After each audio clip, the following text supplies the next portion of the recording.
ఇవాళ మనకు మనకి సరిగ్గా తెలంగాణ ప్రజలు 2 దఫాలుగా మనకు అవకాశం ఇచ్చినారు పెద్దలు కేసీఆర్ గారి నాయకత్వంలో. కొత్త రాష్ట్రంగా ఏర్పడ్డ తెలంగాణ ఒకవైపు బుడి అడుగులు వేస్తూనే మరొక వైపు ఒక పటిష్టమైన పునాది కొత్త రాష్ట్రానికి వేయాలనే ఉద్దేశంతో చాలా నిర్మాణాత్మకంగా ప్రణాళికాబద్ధంగా 10 సంవత్సరాలు మనం పనిచేసిన విషయం రాష్ట్రంలోని అందరికీ తెలుసు. అది వ్యవసాయం కావచ్చు, సాగునీటి రంగం కావచ్చు, పట్టణాభివృద్ధి కావచ్చు, పల్లె ప్రగతి కావచ్చు, విద్య కావచ్చు, వైద్యం కావచ్చు, గిరిజన సంక్షేమం కావచ్చు, దళితుల సంక్షేమం కావచ్చు, బలహీన వర్గాలకు పెద్దపీట వేయడం కావచ్చు. మీరు ఏ రంగం అయినా తీసుకోండి, ప్రతి రంగంలో మైనారిటీలు, మహిళలు ఏ రంగమైనా తీసుకోండి. 10 ఏళ్లలో తెలంగాణ అనేది భారతదేశానికి ఆదర్శంగా ఏదైతే తెలంగాణ ఈరోజు పాటిస్తుందో దేశం తెల్లారి దాన్ని అనుసరిస్తుందనే పద్ధతుల్లో చాలా పకడ్బందీగా మనం పనిచేయడం జరిగింది. అందుకే 2014లో కేవలం 63 సీట్లు సాధించిన టీఆర్ఎస్ పార్టీ 18 కాడికి వచ్చేసరికి 88 సీట్లు మనం 25 సీట్లు ఎక్కువ గెలుచుకునే విధంగా ప్రజలు ఆశీర్వదించడం జరిగింది. అయితే 2023 కాడికి వచ్చేసరికి మరి కొంత ప్రజలకు కూడా ఒక సామెత ఉంటుంది కదా తెలుగులో, కొత్తకు వింత పాతకు రోత అని. అట్లే 10 ఏళ్ళు మనం చూసి కొద్దిగా బోరు కొట్టినట్టుంది.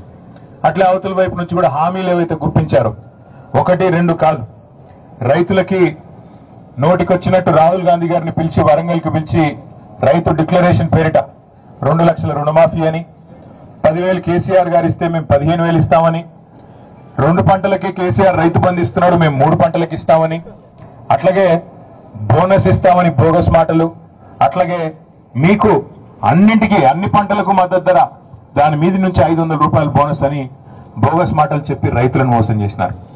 అట్లాగే మా తమ్ముళ్ళు మా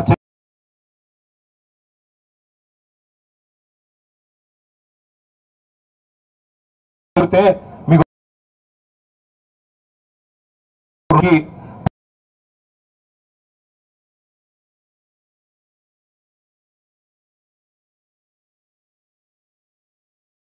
నిరుద్యోగ భృతి నెలకు 4,000 ఇస్తామని ఇట్లా అడ్డగోలు హామీలు ఇస్తే కొంత మా తమ్ముళ్ళు చెల్లెళ్ళు కూడా వాళ్ళు కూడా నమ్మినారు.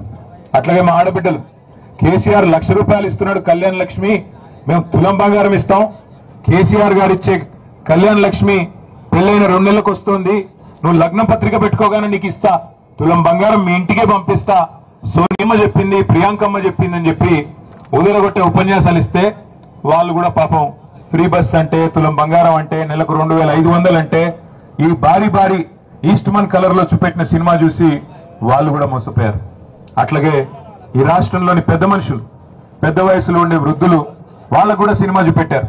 కేసీఆర్ ఇంట్లో ఒకరికే ఇస్తున్నాడు, ముసలవ్వకో ముసలయ్యకో ఇస్తున్నాడు, మాకు అవకాశం ఇస్తే కేసీఆర్ ఇచ్చే 2,000 ఏముంది మేము 4,000 ఇస్తాం, ఇంట్లో ఒకరికి కాదు ఇద్దరికి ఇస్తాం, అత్తకి 4,000 కోడలికి 2,500 అని చెప్పి నమ్మబలికితే పాపం వాళ్ళు కూడా మోసపోయినారు. అట్లాగే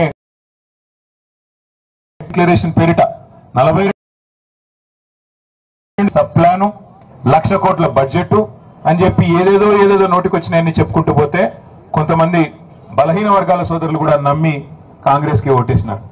అందులో మీ జిల్లాలో ముఖ్యంగా ఉమ్మడి ఖమ్మం జిల్లాలో మరి ఇక్కడున్న రాజకీయ సమీకరణలో భాగంగా కూడా కొంత ఆనాడు 2023లో మనకి నష్టం జరిగింది. కానీ ఒక రకంగా మంచిదే, ఇది మనకు జరిగింది మంచిదే. ఎందుకంటే ఇందాక నేను చెప్పినట్టు కొత్తకో వింత పాతకో రోత అన్నట్టు 10 ఏళ్ళు మనం చూసి మరి తర్వాత ప్రజలు కూడా కొద్దిగా పోరుగొట్టినట్టుంది, కొత్తదనం కోరుకున్నారు. కేసీఆర్ గారు రోజు బ్రహ్మాండంగా భోజనం పెడుతున్నాడు కానీ ఈయన ఎవరో బిర్యానీ పెడతానంటున్నాడు కదా అని చెప్పి ఆయనకు ఓటేశారు.